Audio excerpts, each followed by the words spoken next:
nekwazi anya dịka abịakwa m ọzọ.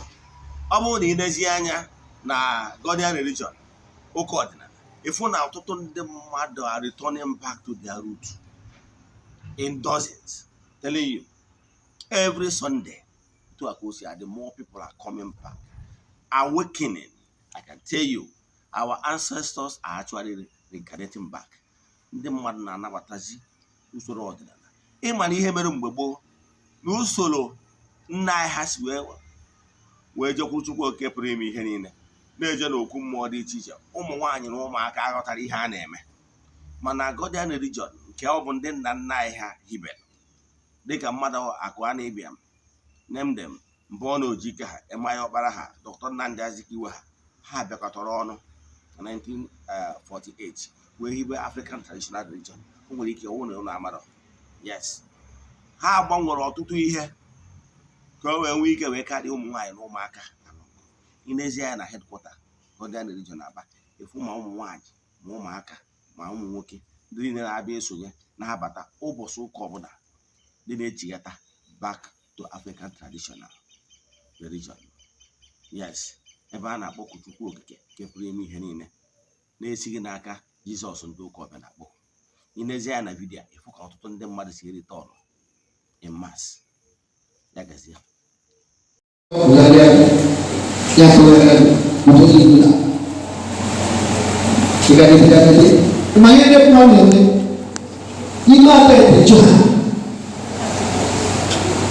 Have a holy church.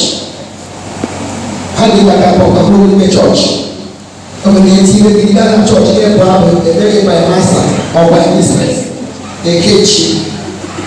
I'm going to go. I'm going to go and run.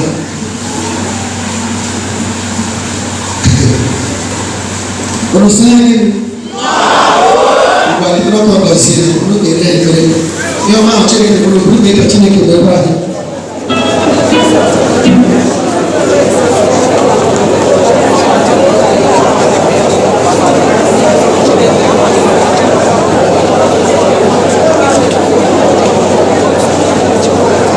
Achille the gozi ame ama wala muso muso na dege o wa je te ba ta achille ke ko ma o gozi ko wa na o le de bi nsi e je musu bi no ma musu bi ta na o je e je na ba ko ko chi si ko lo ya so ma ni ju ni ko so ma e ni na so ya ko so ma every na one will put some man. Or papa ni na put some man. Iyo ba ni na put some man. Chineke do sini. Chineke be man. Chineke wa na ozo.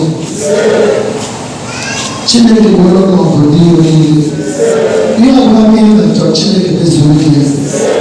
Chineke be ni o wa na ni le ni. God bless you. Chineke gozi take you for the party. Eba obiso mela. Eba ni Chineke through tradition and culture. And Chineke through mela. Then I Chineke na mo. Okoram is Chineke.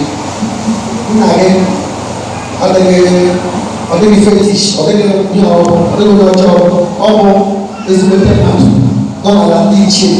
Ọbụrụ na ihe dị mma ọ bụrụ ihe dị mma ya na abalị ya bụrụ na abalị ete ihe ya bụrụ na ihe dị mma ihe ya ọfụma ya bụ onye ichie.